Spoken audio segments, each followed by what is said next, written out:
ਸਤਿ ਸ਼੍ਰੀ ਅਕਾਲ। ਚੜ੍ਹਦੀ ਕਲਾ ਟਾਈਮ ਟੀਵੀ ਨਿਊਜ਼ ਦੇਖਣ ਵਾਲੇ ਸਾਰੇ ਦਰਸ਼ਕਾਂ ਦਾ ਮੈਂ ਰਾਜਵਿੰਦਰ ਕੌਰ ਸਵਾਗਤ ਕਰਦੀ ਹਾਂ। ਖਬਰਾਂ ਦੀ ਸ਼ੁਰੂਆਤ ਤੋਂ ਪਹਿਲਾਂ ਇੱਕ ਨਜ਼ਰ ਮਾਰ ਲੈਂਦੇ ਹਾਂ ਸੁਰਖੀਆਂ ਦੇ ਵੱਲ।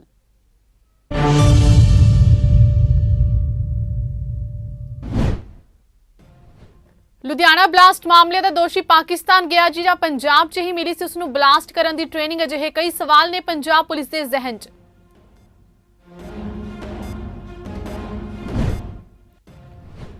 ਵਿਰੋਧੀਆਂ ਦੇ ਖੋਖਲੇ ਵਾਅਦੇ ਪੰਜਾਬ ਨੂੰ ਖੁਸ਼ਹਾਲ ਸੂਬਾ ਨਹੀਂ ਬਣਾ ਸਕਦੇ, ਕਿਹਾ ਨਵਜੋਤ ਸਿੱਧੂ ਨੇ। ਪੰਜਾਬ ਮਾਡਲ ਦਾ ਉਦੇਸ਼ ਲੋਕਾਂ ਦੀ ਭਲਾਈ ਕਰਨਾ।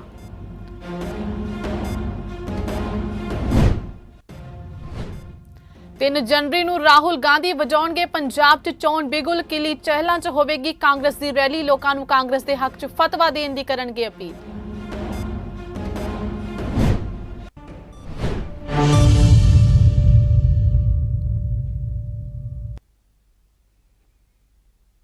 ਅਤੇ ਹੁਣ ਖਬਰਾਂ ਵਿਸਥਾਰ ਦੇ ਨਾਲ। ਪੰਜਾਬ ਪ੍ਰਦੇਸ਼ ਕਾਂਗਰਸ ਕਮੇਟੀ ਦੇ ਪ੍ਰਧਾਨ ਨਵਜੋਤ ਸਿੰਘ ਸਿੱਧੂ ਨੇ ਕਿਹਾ ਕਿ ਪੰਜਾਬ ਮਾਡਲ ਦਾ ਉਦੇਸ਼ ਲੋਕਾਂ ਦੀ ਭਲਾਈ ਹੈ। ਇਹ ਮਾਡਲ ਸੂਬੇ ਦੇ ਸਰੋਤਾਂ ਦੀ ਸਹਾਇਤਾ ਤੇ ਆਧਾਰਿਤ ਹੈ। ਉਹਨਾਂ ਟਿੱਪਣੀ ਕੀਤੀ ਹੈ ਕਿ ਸਹੀ ਮਾਇਨਿਆਂ ਵਿੱਚ ਲੋਕਾਂ ਦੀ ਭਲਾਈ ਰਾਜ ਦੇ ਸਰੋਤਾਂ ਦੁਆਰਾ ਕੀਤੀ ਜਾਂਦੀ ਹੈ। ਇਹ ਭਾਰਤ ਵਰਗੇ ਸੰਵਿਧਾਨਿਕ ਲੋਕਤੰਤਰ ਦੀ ਸਮਾਜਿਕ ਵਚਨਬੱਧਤਾ ਵੀ ਹੈ। ਸੂਬੇ ਦੇ ਟੀਚਿਆਂ ਨੂੰ ਸਹੀ ਨੀਤੀ ਤੇ ਰੋਡ ਮੈਪ ਰਾਹੀਂ ਪੂਰਾ ਕੀਤਾ ਜਾਣਾ ਚਾਹੀਦਾ ਹੈ, ਜੋ ਪੰਜਾਬ ਮਾਡਲ ਹੈ। ਵਿਰੋਧੀਆਂ ਦੇ ਖੋਖਲੇ ਵਾਅਦੇ ਪੰਜਾਬ ਨੂੰ ਖੁਸ਼ਹਾਲ ਸੂਬਾ ਨਹੀਂ ਬਣਾ ਸਕਦੇ। ਕਿਸਾਨਾਂ ਦੇ ਮੁੱਦੇ ਤੇ ਬੋਲਦੇ ਉਹਨਾਂ ਕਿਹਾ ਕਿ ਕਿਸਾਨ ਅੰਦੋਲਨ ਦੇ ਸੰਕਟ ਦਾ ਹੱਲ ਕਿਸਾਨਾਂ ਦੀ ਆਮਦਨ ਹੈ ਤੇ ਘੱਟੋ-ਘੱਟ ਸਮਰਥਨ ਮੁੱਲ ਤੇ ਖੇਤੀ ਉਤਪਾਦਾਂ ਦੀ ਖਰੀਦ ਕਿਸਾਨਾਂ ਦਾ ਅਧਿਕਾਰ ਹੈ। ਉਹਨਾਂ ਦਾ ਪੰਜਾਬ ਮਾਡਲ ਇਸ ਮਾਮਲੇ ਵਿੱਚ ਕਿਸਾਨਾਂ ਦੇ ਨਾਲ ਖੜਿਆ ਹੈ ਤੇ ਇਸ ਤੋਂ ਇਲਾਵਾ ਉਹਨਾਂ ਫਸਲੀ ਵਿਭਿੰਨਤਾ ਨੀਤੀ ਬਾਰੇ ਗੱਲ ਕਰਦਿਆਂ ਕਿਹਾ ਕਿ ਦੇਸ਼ ਅਜੇ ਵੀ ਪ੍ਰਤੀ ਸਾਲ 80,000 ਕਰੋੜ ਰੁਪਏ ਦੀਆਂ ਦਾਲਾਂ ਤੇ ਤੇਲ ਬੀਜ ਦਰਾਮਦ ਕਰ ਰਿਹਾ ਹੈ। ਇਸ ਖੱਪੇ ਨੂੰ ਪੰਜਾਬ ਦੇ ਕਿਸਾਨਾਂ ਰਾਹੀਂ ਪੂਰਾ ਕੀਤਾ ਜਾਣਾ ਚਾਹੀਦਾ ਹੈ।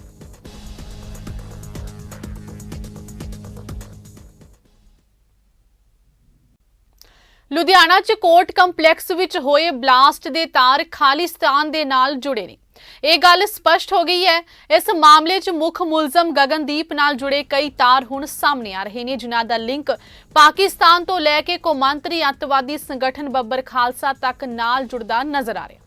ਪੂਰੇ ਮਾਮਲੇ ਵਿੱਚ ਪੁਲਿਸ ਤੋਂ ਲੈ ਕੇ ਕੇਂਦਰੀ ਜਾਂਚ ਏਜੰਸੀਆਂ ਹਰ ਤਰ੍ਹਾਂ ਦੀ ਬਰੀਕ ਜਾਣਕਾਰੀਆਂ ਲੈਣ ਵਿੱਚ ਲੱਗੀਆਂ ਹੋਈਆਂ ਨੇ।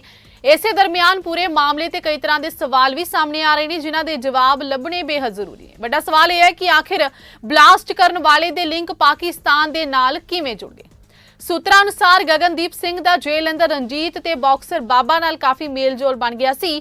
ਰਣਜੀਤ ਤੇ ਸੁਖਜਿੰਦਰ ਨੇ ਹੀ ਆਪਣੇ ਮੋਬਾਈਲ ਫੋਨ ਰਾਹੀਂ ਗਗਨਦੀਪ ਦੀ ਗੱਲ ਪਾਕਿਸਤਾਨ 'ਚ ਬੈਠੇ ਖਾਲਿਸਤਾਨੀਆਂ ਦੇ ਨਾਲ ਕਰਵਾਈ ਸੀ। ਪਤਾ ਤਾਂ ਇਹ ਵੀ ਲੱਗਿਆ ਕਿ ਗਗਨਦੀਪ ਦੀ ਗੱਲ ਜਰਮਨੀ 'ਚ ਬੈਠੇ ਕੁਝ ਅੱਤਵਾਦੀਆਂ ਦੇ ਨਾਲ ਵੀ ਕਰਵਾਈ ਗਈ ਸੀ, ਜਿਸ ਤੋਂ ਬਾਅਦ ਗਗਨਦੀਪ ਅਕਸਰ ਉਹਨਾਂ ਨਾਲ ਮਿਲ ਕੇ ਪਾਕਿਸਤਾਨ ਗੱਲ ਕਰਦਾ ਸੀ। ਸੁਖਜਿੰਦਰ ਤੇ ਰਣਜੀਤ ਦਾ ਵੀ ਬੰਬ ਬਲਾਸਟ ਵਿੱਚ ਕਿਤੇ ਨਾ ਕਿਤੇ ਹੱਥ ਹੋ ਸਕਦਾ ਹੈ। ਲੁਧਿਆਣਾ ਵਿੱਚ ਬਲਾਸਟ ਮਾਮਲੇ ਵਿੱਚ ਗਗਨਦੀਪ ਨੂੰ ਆਖਿਰ ਬਲਾਸਟ ਕਰਨ ਦੀ ਟ੍ਰੇਨਿੰਗ ਕਿੱਥੋਂ ਮਿਲੀ, ਇਹ ਵੱਡਾ ਸਵਾਲ।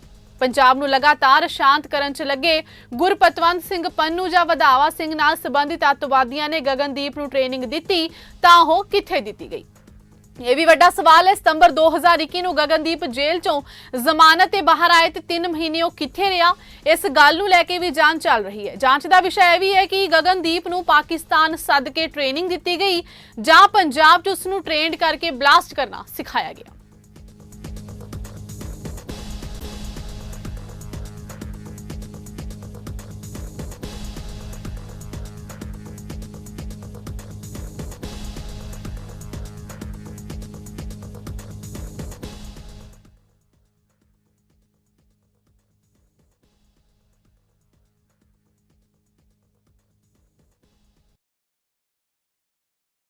ਚੋਣਾਂ ਲਈ ਚਾਹੇ ਮੁੱਖ ਮੰਤਰੀ ਚਰਨਜੀਤ ਸਿੰਘ ਚੰਨੀ ਤੇ ਪੰਜਾਬ ਕਾਂਗਰਸ ਦੇ ਪ੍ਰਧਾਨ ਨਵਜੋਤ ਸਿੰਘ ਸਿੱਧੂ ਵੱਲੋਂ ਹਲਕਾ ਵਾਈਜ਼ ਰੈਲੀਆਂ ਦੀ ਮੁਹਿੰਮ ਚਲਾਈ ਜਾ ਰਹੀ ਹੈ, ਪਰ ਰਸਮੀ ਤੌਰ ਤੇ ਚੋਣ ਬਿਗੁਲ 3 ਜਨਵਰੀ ਨੂੰ ਵਜਾਇਆ ਜਾਵੇਗਾ, ਜਿਸ ਦੀ ਸ਼ੁਰੂਆਤ ਖੁਦ ਰਾਹੁਲ ਗਾਂਧੀ ਕਰਨਗੇ।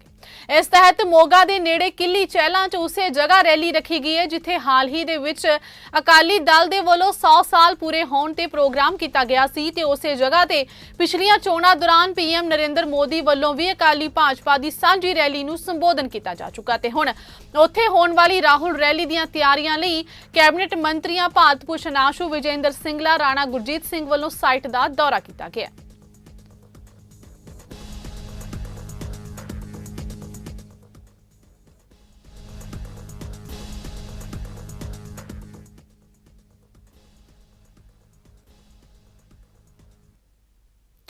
पंजाब सरकार ते कांग्रेस पार्टी ने बेअदबी के दोषियों नूं फड़न की बजाय सिर्फ सियासत ही की है। कांग्रेस सरकार पिछले 5 सालों तो ही यतन कर रही है कि बेअदबी के मामले विच किसी नूं किसी तरीके नाल अकाली लीडरां नूं फसाया जा सके ते इसे मुद्दे ते फिर लोकां नूं गुमराह करके सरकार बनाई। पर यह कांग्रेस की गलतफहमी है। यह गल श्रोमणी अकाली दल के प्रधान सुखबीर बादल ने कहंदे कहा कि बेअदबी के मामले ते जिन्नी भी अज तक जांच हुई है किसी भी सिट जां एजेंसी ने अकाली लीडरां की शमूलियत बारे एक भी लफ्ज नहीं लिखिया ते जिहड़ा चलान सिट ने पेश किया है उस दियां हाई कोर्ट ने धज्जियां उड़ा दित्तियां। कांग्रेस के पौने 5 सालों के राज विच अनगिनत बेअदबियां होईयां पर कांग्रेस सरकार किसी भी दोषी नूं फड़ नहीं सकी। पहला कैप्टन अमरिंदर सिंह अते हुण मुख मंत्री चन्नी की नलायकी करके बेअदबियां हो रही ने। कांग्रेस प्रधान नवजोत सिंह सिद्धू बेअदबी के दोषियों नूं फांसी की सज़ा मंग रहे हैं पर सिद्धू पहला 84 विच दरबार साहिब ते होए हमले के दोषी गांधी परिवार के विरुद्ध कार्रवाई क्यों नहीं कराउंदे।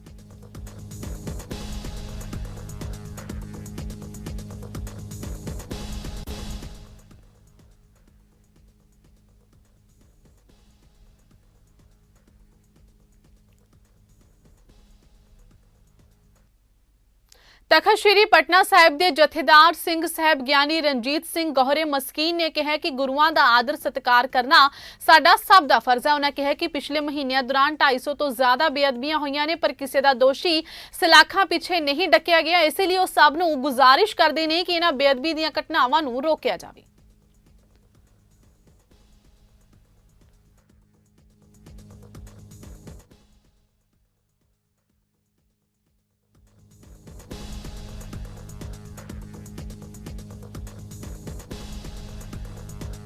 अज की जिहड़ी श्री अकाल तख्त साहब जी की काल ते सत्कारयोग पंज सिंह साहिबाना की मीटिंग हुई है उहदे विच जिहड़ा मुख मुद्दा रहा वो पिछले दिनी श्री दरबार साहब विखे जो मंदभागी घटना वापरी है उस ते केंद्रित है, क्योंकि ये बहुत दुखदाई गल है कि पिछले समय तो कोई 250 तो वध लगभग 300 के करीब वख-वख थावां ते श्री गुरु ग्रंथ साहब जी दीयां बेअदबियां होईयां और ये माहौल जिहड़ा हैगा जिवें बिफोर 78 के लागे चागे वाला फिर क्रिएट किया जा रहा और इस विच जो भी शामिल ने भावें वो कोई व्यक्तिगत ने या कोई संस्थावां ने या कोई होर ने उन्हां सारियां नूं सरकार नूं ये गल अज दे मते विच कही गई है कि उन्हां दी छानबीन की जाए, तय तक पहुँचा जाए, क्योंकि जिहड़ा सिख सिद्धांत है सिख मानस है जिहड़ा वो ना तो ये चाहुंदा है कि बिना कारण कोई एक छोटा जिहा कोई कीड़ी भी मरे उसका भी दुख है, किसी बंदे दे मरण का तो बहुत ही दुख। जिवें फ्लाइटा ने ट्रेनां ने ये सारे मनुखता के सुख के साधन मंजिल ते पहुँचाण के साधन, पर जे कोई जानबूझ के इन्हां दे थल्ले सिर देवे तो फिर वो अपनी मौत का जिम्मेवार आप ही होंदा। ऑल इंडिया अतवाद विरोधी संगठन की अमृतसर इकाई वालों शहीद उधम सिंह जी नूं समर्पित श्रद्धांजलि समारोह संगठन के दफ्तर मकबूल रोड विखे किया गया। इस मौके मुख मेहमान वजों पहुंचे पवन सैनी जनरल सकत्तर पंजाब अतवाद विरोधी संगठन ते आए हुए अहुदेदारां ते मैंबरां ने शहीद की तस्वीर उत्ते फुल्लां दे हार पा के श्रद्धांजलि भेंट की अते शहीद उधम सिंह अमर रहे, जलियांवाला बाग दे शहीद अमर रहे दे नारे लगाए।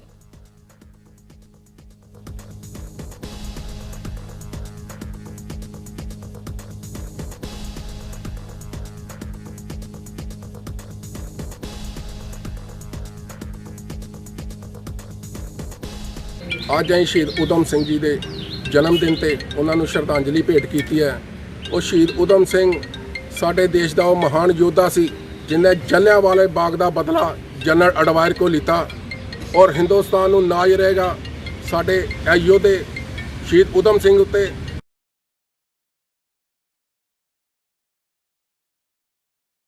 ਸ਼੍ਰੀ ਗੁਰੂ ਗੋਬਿੰਦ ਸਿੰਘ ਜੀ ਦਾ ਜੀਵਨ ਸਾਡੇ ਸਾਰਿਆਂ ਦੇ ਲਈ ਪ੍ਰੇਰਨਾ ਸਰੋਤ ਹੈ। ਗੁਰੂ ਸਾਹਿਬ ਦੇ ਦਿੱਤੇ ਉਪਦੇਸ਼ਾਂ ਲਈ ਸਿੱਖਾਂ ਨੇ ਆਪਣੀਆਂ ਜਾਨਾਂ ਕੁਰਬਾਨ ਕਰ ਦਿੱਤੀਆਂ। ਅਕਾਲ ਪੁਰਖ ਕੀ ਫੌਜ ਹਰ ਸਾਲ ਗਲਵੱਕੜੀ ਲਹਿਰ ਤਹਿਤ 25 ਦਸੰਬਰ ਨੂੰ ਸਾਡਾ ਵਿਰਸਾ ਸਾਡਾ ਪਰਿਵਾਰ ਇਸ ਵਾਰ ਸਕੱਤਰੀ ਬਾਗ ਚਾਟੀਪਿੰਡ ਚੌਂਕ ਅੰਮ੍ਰਿਤਸਰ ਵਿਖੇ ਰੱਖਿਆ ਹੋਇਆ, ਜਿਸ ਵਿੱਚ ਦੁਮਾਲਾ ਮੁਕਾਬਲਾ, ਦਸਤਾਰ ਮੁਕਾਬਲਾ, ਭੁਜੰਗੀ ਖਾਲਸਾ ਮੁਕਾਬਲਾ ਕਰਵਾਇਆ ਗਿਆ, ਜਿਸ ਵਿੱਚ ਅੰਮ੍ਰਿਤਸਰ ਦੇ ਲਗਭਗ 50 ਸਕੂਲਾਂ ਨੇ ਭਾਗ ਲਿਆ। ਪ੍ਰੋਗਰਾਮ ਦਾ ਮਾਹੌਲ ਪੂਰਨ ਤੌਰ ਤੇ ਖਾਲਸਾਈ ਰੰਗਤ ਵਿੱਚ ਰੰਗਿਆ ਪ੍ਰਤੀਤ ਹੋ ਰਿਹਾ ਸੀ। ਸਾਰੇ ਬੱਚੇ ਤੇ ਪ੍ਰਬੰਧਕਾਂ ਦੇ ਬੈਂਚ ਲੱਗੇ ਹੋਏ ਸਨ, ਜਿਨ੍ਹਾਂ ਉੱਤੇ ਅਜੀਤ ਤੇ ਜੁਝਾਰ ਨੂੰ ਕੇਸਰੀ ਪ੍ਰਣਾਮ ਹੈ, ਸਰਹੰਦ ਦੀ ਦੀਵਾਰ ਨੂੰ ਕੇਸਰੀ ਪ੍ਰਣਾਮ ਹੈ। ਬਹੁਤ ਸੋਹਣੀਆਂ ਲਾਈਨਾਂ ਉਕਰੀਆਂ ਹੋਈਆਂ ਸਨ। ਸਾਬਕਾ ਜਥੇਦਾਰ ਤਖਤ ਸ੍ਰੀ ਦਮਦਮਾ ਸਾਹਿਬ ਗਿਆਨੀ ਕੇਵਲ ਸਿੰਘ ਜੀ ਨੇ ਬੋਲਦਿਆਂ ਕਿਹਾ ਕਿ ਸਾਨੂੰ ਹਮੇਸ਼ਾ ਅਜਿਹੇ ਸੁੰਦਰ ਬਾਣੇ ਪਹਿਨਣੇ ਚਾਹੀਦੇ ਨੇ ਤਾਂ ਕਿ ਅਸੀਂ ਸਾਹਿਬਜ਼ਾਦਿਆਂ ਨੂੰ ਤੇ ਗੁਰੂ ਸਾਹਿਬ ਨੂੰ ਹਮੇਸ਼ਾ ਆਪਣੇ ਅੰਗ ਸੰਗ ਜਾਣ ਸਕੀਏ।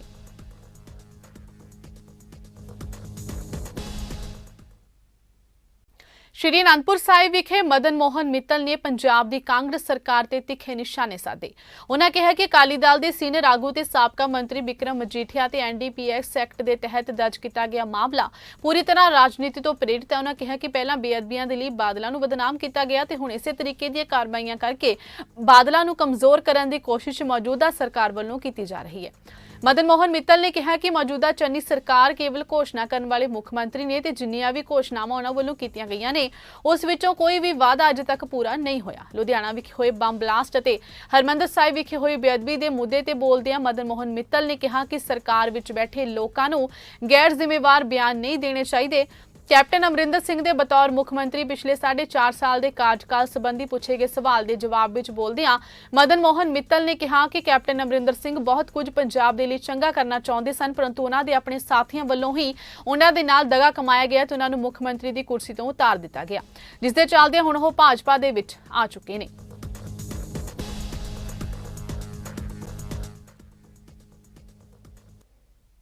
ਭਾਰਤੀ ਜਨਤਾ ਪਾਰਟੀ 'ਚ ਸ਼ਾਮਿਲ ਹੋਣ ਮਗਰੋਂ ਪਹਿਲੀ ਵਾਰ ਸੱਚਖੰਡ ਸ੍ਰੀ ਹਰਮੰਦਰ ਸਾਹਿਬ ਪਹੁੰਚੇ ਰਾਣਾ ਗੁਰਮੀਤ ਸੋਢੀ ਕਿਸਾਨਾਂ ਵੱਲੋਂ ਨਵੀਂ ਪਾਰਟੀ ਬਣਾਏ ਜਾਣ ਤੇ ਉਹਨਾਂ ਦਾ ਸਵਾਗਤ ਕੀਤਾ ਗਿਆ। ਉਹਨਾਂ ਕਿਹਾ ਕਿ ਜੇਕਰ ਕਿਸਾਨ ਭਾਰਤੀ ਜਨਤਾ ਪਾਰਟੀ ਦੇ ਨਾਲ ਗੱਠਜੋੜ ਕਰਦੇ ਨੇ ਤਾਂ ਅਸੀਂ ਉਹਨਾਂ ਦਾ ਸਵਾਗਤ ਕਰਾਂਗੇ। ਪੰਜਾਬ 'ਚ ਜਿਹੜੀਆਂ ਘਟਨਾਵਾਂ ਹੋ ਰਹੀਆਂ ਨੇ ਉਹਨਾਂ ਘਟਨਾਵਾਂ ਤੇ ਸਿਰਫ ਭਾਰਤੀ ਜਨਤਾ ਪਾਰਟੀ ਹੀ ਨੱਥ ਪਾ ਸਕਦੀ ਹੈ। ਸੋਢੀ ਨੇ ਕਿਹਾ ਕਿ ਪੰਜਾਬ ਸਰਕਾਰ ਆਪਸ 'ਚ ਲੜਨ 'ਚ ਲੱਗੀ ਹੋਈ ਹੈ ਤੇ ਸੂਬੇ ਵੱਲ ਕਿਸੇ ਦਾ ਧਿਆਨ ਨਹੀਂ ਹੈ, ਤਾਂ ਹੀ ਅਜਿਹੀਆਂ ਘਟਨਾਵਾਂ ਵਾਪਰ ਰਹੀਆਂ ਨੇ। ਰਾਣਾ ਸੋਢੀ ਨੇ ਕਿਹਾ ਕਿ ਕਿਸਾਨ ਆਪਣੀ ਪਾਰਟੀ ਦਾ ਸਮਰਥਨ ਸੋਚ ਸਮਝ ਕੇ ਗੱਠਜੋੜ ਕਰਨ। ਮਜੀਠੀਆ ਮਾਮਲੇ ਤੇ ਸੋਢੀ ਨੇ ਕਿਹਾ ਕਿ ਜੋ ਕੋਰਟ ਦੀ ਜਾਂਚ ਹੈ ਉਸ ਵਿੱਚ ਮਜੀਠੀਆ ਨੂੰ ਅੱਗੇ ਆਉਣਾ ਚਾਹੀਦਾ ਹੈ ਤੇ ਜਾਂਚ ਦੇ ਵਿੱਚ ਸ਼ਾਮਿਲ ਹੋਣਾ ਚਾਹੀਦਾ ਹੈ।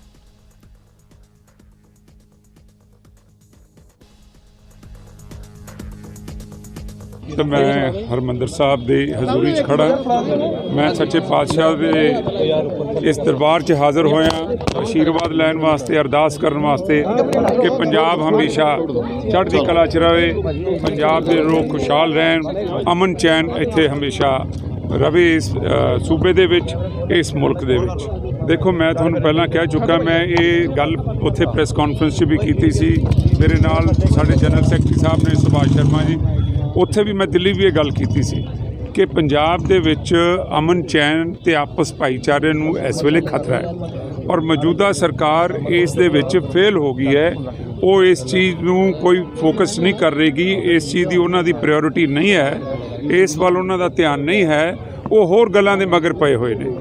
ਮੈਂ ਤਾਂ ਇਹ ਕਹਾਂਗਾ ਕਿਸਾਨ ਭਰਾਵਾਂ ਨੂੰ ਵੀ ਸੋਚ ਸਮਝ ਕੇ ਹੱਥ ਮਿਲਾਉਣ, ਕਿਤੇ ਇਹ ਨਾ ਹੋਵੇ ਕਿ ਉਹ ਕਿਸਾਨੀ ਦਾ ਫਾਇਦਾ ਕਰਦੇ ਆਮ ਆਦਮੀ ਦਾ ਜੋ ਕਿ ਇੱਕ ਮਦਾਰੀ ਦੀ ਤਰ੍ਹਾਂ ਚੱਲ ਰਿਹਾ ਹੈਗਾ, ਉਹ ਆਪਣੇ ਮਦਾਰੀ ਪੰਚ ਇਹਨਾਂ ਨੂੰ ਵੀ ਖਰਾਬ ਕਰੇ। ਔਰ ਭਾਜਪਾ ਨਾਲ ਗਠਬੰਧਨ ਕਰਦੇ ਹੋ ਤੁਸੀਂ ਸਵਾਗਤ ਕਰਦੇ ਹੋ ਕਿਸਾਨਾਂ ਦਾ? ਬਿਲਕੁਲ, ਅਸੀਂ ਹਰ ਪੱਖੋਂ ਕਿਸਾਨਾਂ ਦਾ ਸਵਾਗਤ ਵੀ ਕਰਾਂਗੇ ਔਰ ਇਹ ਮੈਂ ਇਸ ਵੇਲੇ ਗੁਰੂ ਘਰ 'ਚ ਖੜਾ, ਮੈਂ ਇਹ ਕਹਿ ਸਕਦਾ ਕਿ ਜੋ ਭਾਜਪਾ ਕਿਸਾਨਾਂ ਵਾਸਤੇ ਜਾਂ ਇਸ ਸੂਬੇ ਵਾਸਤੇ ਕਰ ਸਕਦੀ ਹੈ ਕੋਈ ਹੋਰ ਪਾਰਟੀ ਨਹੀਂ ਕਰ ਸਕਦੀ। ਇਸ ਦੇ ਨਾਲ ਹੀ ਖਬਰਾਂ ਦਾ ਸਿਲਸਿਲਾ ਇੱਥੇ ਸਮਾਪਤ ਹੁੰਦਾ ਹੈ। ਨਵੀਆਂ ਤੇ ਤਾਜ਼ਾ ਖਬਰਾਂ ਦੇ ਨਾਲ ਫਿਰ ਹਾਜ਼ਰ ਹੋਵਾਂਗੇ। ਤਦ ਤੱਕ ਲਈ ਇਜਾਜ਼ਤ ਦਿਓ। ਧੰਨਵਾਦ।